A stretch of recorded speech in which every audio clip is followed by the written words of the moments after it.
in the introduction to the prophets, I talked about various kings and a lot of information have given in the notes. Please follow it, right? Please go through. And here is a rough, timing given there, like who is the first prophet, right? Maybe you might say, oh, is Isaiah the first prophet? No, we are looking at according to the timing, who is the first prophet. So this is the order, chronological order that we get. Obadiah is the first prophet. Joel, Jonah, Amos, Hosea, Isaiah, Micah, Nahum, Zephaniah, Jeremiah, Habakkuk, Daniel, Ezekiel, Haggai, Zechariah, and Malachi. So these are the order that we get according to their life, right? And yeah. And so what we are going to do, we are going to follow this order, right, in our study, right? So if you look at the notes, it's about 145 pages. Absolutely, I don't have time to go through all the details, but I thought it will be good for you to have these notes personally so that you can refer to, right? So what I will be doing, I will be going mainly through some of the background and interpretive issues. That is the aim, right? So let's look at the first prophet, Obadiah, right? Obadiah. So we are looking at 9th century prophets, right? The early prophets. We are looking at Obadiah and Joel, right? Two prophets we need to look at. Today we will consider Obadiah. All right. So some of the background, what happened to Judah at this time? Obadiah was written to Southern Kingdom. From here on, SK is used. Southern Kingdom, short form, right? So you know that kingdom was divided, right? Southern Kingdom and Northern Kingdom, right? Yes. So it was written from Southern Kingdom during the last half of the 9th century. It was a time of spiritual darkness and political turmoil for the nation, right? Jehoram, son of Jehoshaphat, was king over Judah, right? So he was the Judean king. He was allied to the Northern Kingdom, right? So even though he was Southern Kingdom, he was allied to the Northern Kingdom by marriage to Athaliah, right? Who is Athaliah?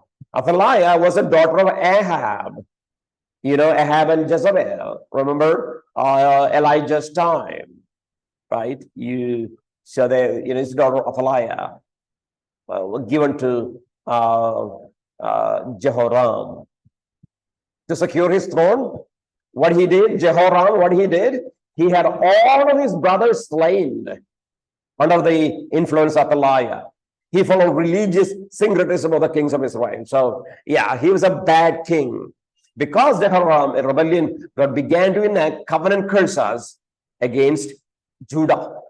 Edomites and others revolted, and Jerusalem was invaded by coalition of Philistines and Arabians. We see in 2 Kings that information. A few things about Edom. Who are Edomites? We know Edomites are descendants of Esau, right? Remember? Jacob and Esau. Isaac, 2 children. Edomites came from Esau. The Edomites showed hostility toward Israel during the wilderness wanderings by not letting Israel pass through Edom. So you see, Edomites really were against Jewish people. In the wilderness wandering, they did not allow Israelites to wander through Edom, right? And what you read, Israel was told not to hate the Edomites because of blood relationship, but they hated. Edomites hated Israel because they became cursed. Edom was subjugated to Israel during Solomon's reign. Yeah, Solomon actually invaded Edom. During the reign of Jehoram, however, Edomites revolted. And from that point on, there was a battle going on. at some point before the fall of Jerusalem and Babylonian captivity in 586 BC, Edom joined forces with Babylon. Apparently, the Edomites taunted Judah when he was overthrown by Babylon and taken into captivity. Yes, the Edomites were looking for opportunity to attack Judah all the time. They joined with the Babylon to attack, right? And but what happened after overthrow of Jerusalem? Babylon, they shown their true color. They turned against this former ally, that is Edomites, and subjugated Edom, right?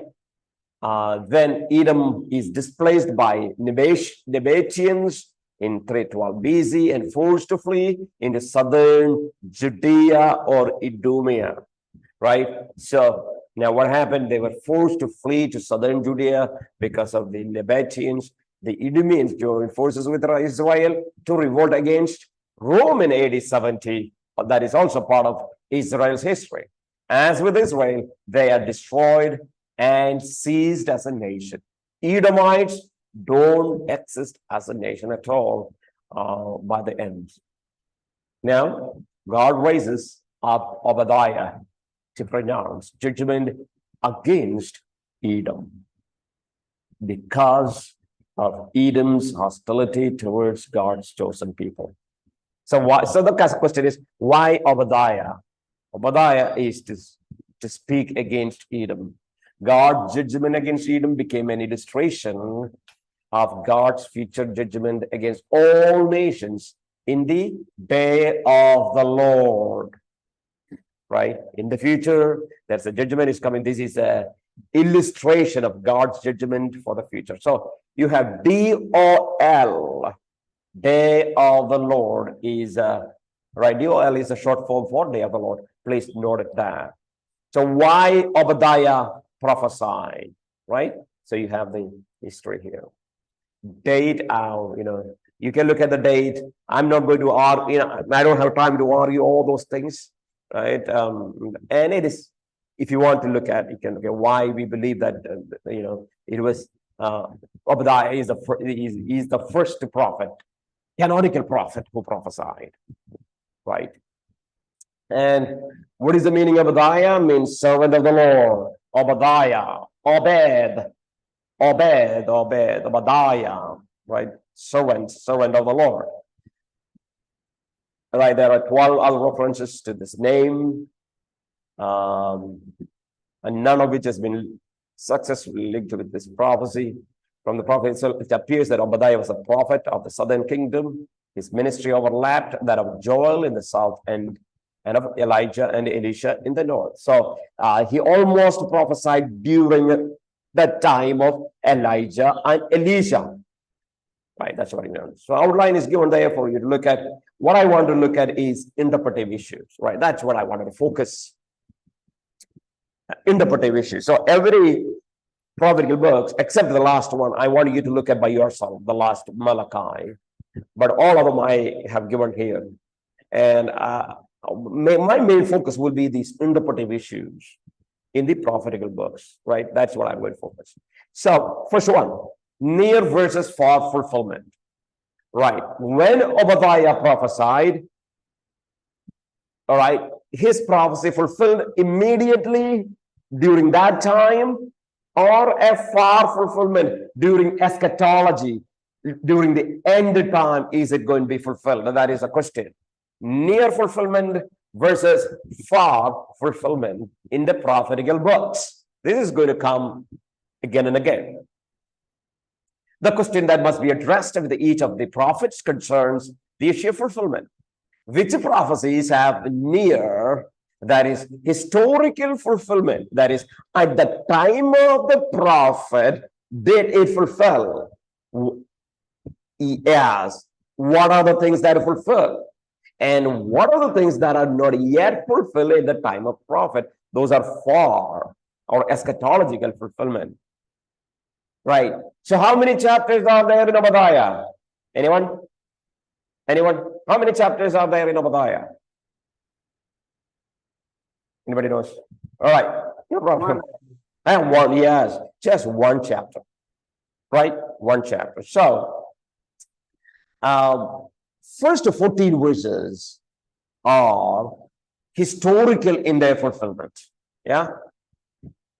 Rest of the verses are eschatological. That's how it is. And for verse 1 to 9 speaks about judgment on Edom, right? And we know that 10 to 14 gives a reason for God's judgment on Edom, right? Specifically, Edom had been guilty of hostile activity toward Judah, right? Taken at face value, verses 15 to 21 could only be describing events surrounding the tribulation and millennial reign of Christ. These verses speak of God judging all nations, right? That's what it says. It talks about God is going to judge the whole world, and Israel will survive, right? And there will be remnant will be possessed, geographical, like land will be possessed, including the enemies, including the territories of the enemies, surrounding nations. So, yes, that's how you need to see. A part historically fulfilled, a part has yet to be fulfilled.